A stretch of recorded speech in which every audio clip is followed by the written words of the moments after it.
Now start with our next part, that is part B, nuclei. इससे पहले हमने पढ़ा था एटम के बारे में सारा, ठीक है। अब हम पढ़ेंगे न्यूक्लियाई के बारे में।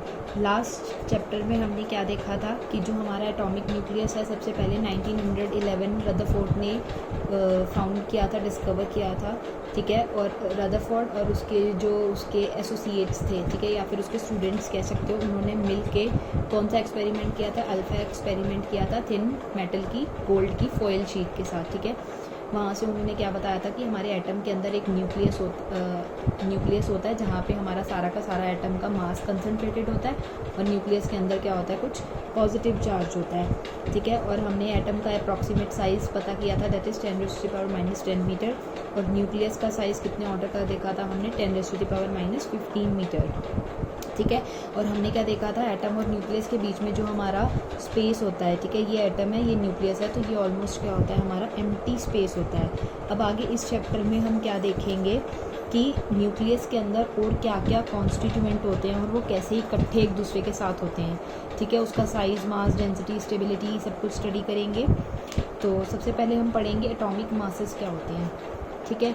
अब सबसे पहले क्या होगा हमारा कि एक इंस्ट्रूमेंट डिज़ाइन किया गया था, ठीक है, उसको हमने क्या बोला था? मास स्पेक्ट्रोमीटर बोला था। ये क्या करता है? किसी भी एलिमेंट का एटॉमिक मास मेजर करता है एक्यूरेटली, ठीक है। बहुत ज़्यादा एक्यूरेटली मास मेजर करने के लिए हमने एक इंस्ट्रूमेंट डिज़ाइन किया था, तो इसको क्या नाम दिया था? मास स्पेक्ट्रोमीटर किया था। तो दो कॉमन हमारे पास मास स्पेक्ट्रोमीटर है, दैट इज़ एस्टन एंड बेनब्रिज। अब ये जो हमारा इसकी यूनिट है एटॉमिक की या न्यूक्लियर मासेस की, इसको हम किस में करते हैं? AMU में मेजर करते हैं, that is atomic mass unit. तो अब सबसे पहले हम AMU यूनिट पढ़ी, तो सबसे पहले हम क्या डिफाइन करेंगे? वन एटॉमिक मास यूनिट क्या होती है? Your one atomic mass unit को कैसे डिफाइन करते हैं? आपका एक कार्बन है, ठीक है, कार्बन का आइसोटोप है, उसका 1/12 अगर इसकी वैल्यू हम 1/12 टाइम कर दें तो वो क्या देगा? वन एटॉमिक मास यूनिट देगा। केमिस्ट्री में आप लोगों ने पढ़ा है वो कैथोड नंबर की वैल्यू कितनी होती है? 6.023 × 10⁻23, ठीक है। अब इतने एटम्स, ये कितने हैं? नंबर ऑफ एटम्स हैं हमारे, मास ऑफ इतने एटम्स ऑफ C12, इतने एटम्स का मास, ठीक है। कार्बन 12 के इतने एटम्स का मास कितना होगा? 12 ग्राम होगा। अगर एक एटम का निकालना है तो इसको नीचे ले आएंगे, डिवाइड कर देंगे यहाँ से, ठीक है। तो अब आपको पता है वन एटॉमिक मास यूनिट क्या होता है? 1/12 ऑफ दिस वैल्यू होती है। ये वैल्यू हमने निकाल ली एक एटम की, ठीक है। तो वन एटॉमिक मास यानी वन एटम, ठीक है, तो यानी 1/12 into mass of one atom of this, यही हमने पढ़ा था ना। इसका जब 1/12 कर देंगे इसका मास कैसे निकालेंगे हम यहाँ से? आपको पता है इतने कार्बन 12 कि इतने एटम्स का मास कितना होता है? 12 ग्राम होता है। तो वन एटम का यहाँ से निकाल लिया, उसकी जब 1/12 वैल्यू कर देंगे तो वो हमें क्या देगा? वन एटॉमिक मास यूनिट देगा। जब हमने इसको सॉल्व किया तो हमारे पास क्या वैल्यू आई? 1.66 × 10⁻⁻27 kg वैल्यू आई हमारे पास, ठीक है। ओके, अब आपको पता है कि इसके अंदर कितने न्यूक्लियॉन्स हैं? 12 न्यूक्लियॉन्स हैं, ठीक है। जो one atomic mass unit represents the average mass of A nucleon and is denoted by U। अब ये जो हमारे पास वैल्यू आई, ये क्या करता है? एवरेज मास, ठीक है, हमारे पास एवरेज मास की वैल्यू देगा, और इसको हम कैसे डिनोट करेंगे? U से करेंगे। तो यहाँ पे कुछ टर्म्स हैं, ठीक है, जो हमने निकाली यहाँ से। मास निकाला इलेक्ट्रॉन का, प्रोटॉन निकाला किसकी टर्म्स में? U की टर्म्स में निकाला।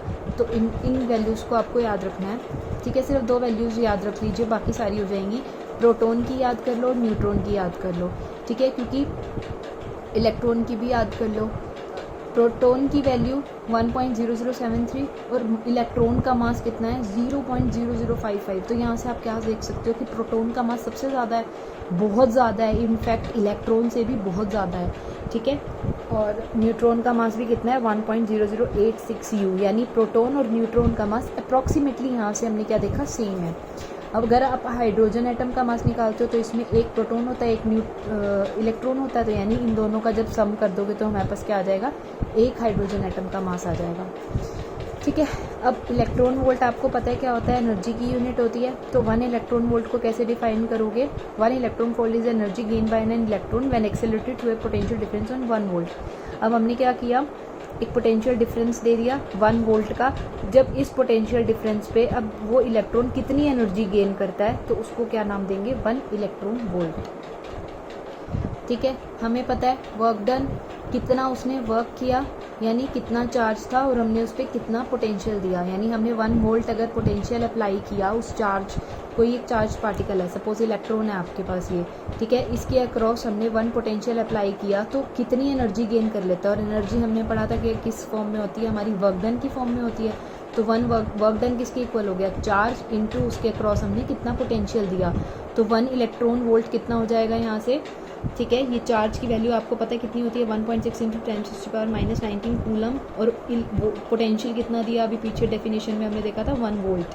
ठीक है, तो यहाँ से 1 इलेक्ट्रॉन वोल्ट किसके इक्वल हो गया, 1.6 इंटू 10⁻⁻19 जूल। ये एक रिलेशन है जो आपको याद रखना है। ठीक है, 1 इलेक्ट्रॉन वोल्ट किसके इक्वल होता है, 1.6 इंटू 10⁻⁻19 जूल्स, जो आगे न्यूमेरिकल्स में काम आएगा। नाउ 1 मिलियन इलेक्ट्रॉन वोल्ट किसके इक्वल हो जाएगा। ठीक है, मिलियन मतलब 10 की पावर 6, 1 मिलियन मतलब 10 की पावर 6, और electron volt as it is लिखे रहने दो। ठीक है, 1 इलेक्ट्रॉन वोल्ट कितनी होती है, इतनी वैल्यू होती है, तो यानी 10 की पावर 6 इंटू दिस वैल्यू, तो ये कितना आ जाएगा, 1 million electron volt 1.6 into 10⁻⁻13 joules. ठीक है, अब AMU और MEV के बीच में रिलेशन निकालेंगे। ये तो हमने MEV और जूल्स के बीच में निकाल लिया, अब AMU और MEV के बीच में रिलेशन निकालेंगे। आपको पता है, ठीक है, अभी आगे हम पढ़ेंगे एनर्जी, मास एनर्जी जो रिलेशन है उसमें E क्या होता है, mc² होता है, जहाँ पे मास क्या है 1 AMU। 1 AMU की वैल्यू हमने फाइंड आउट की थी पीछे, कितनी आई थी 1.66 इंटू 10⁻⁻24 ग्राम्स। ठीक है, और अगर आप इसको किलोग्राम में कन्वर्ट करोगे तो कितनी हो जाएगी, -27 किलोग्राम। ठीक है, 24 तो ग्राम्स में आई थी, अगर किलोग्राम्स में फाइंड आउट करनी है तो -27 हो जाएगी। C आपको पता है 3 इंटू 10⁸ है। आपने क्या करना है, सिंपली इसकी वैल्यू को पुट करके इसको मल्टीप्लाई करना है, तो यहाँ से वैल्यू आ जाएगी 1.49 इंटू 10⁻⁻10 जूल्स। ये आपको खुद सॉल्व करना है नोटबुक में। अब नेक्स्ट इज योर 1 MEV और जूल के बीच में रिलेशन क्या आया था, 1.6 इंटू 10⁻13। ठीक है, और यहाँ से हमारे पास क्या आ गया, E और जूल के बीच में रिलेशन आ गया, तो यहाँ से E कितना हो जाएगा, हमारी ये जूल की वैल्यू थी। ठीक है, जब डिवाइड कर देंगे इस वैल्यू से तो हमारे पास क्या हो जाएगा, E और MEV के बीच में रिलेशन आ जाएगा। ठीक है, जो जब हमने इसको सॉल्व किया तो E की वैल्यू कितनी हो गई, यहाँ से 931.25 MeV, या फिर अप्रॉक्सीमेट, ये वाला साइन होता है अप्रॉक्सीमेट का, जब हम ऐसे लगाते हैं तो अप्रॉक्सीमेटली इसको कितना लिख सकते हैं, 1 AMU is equals to 931 MEV।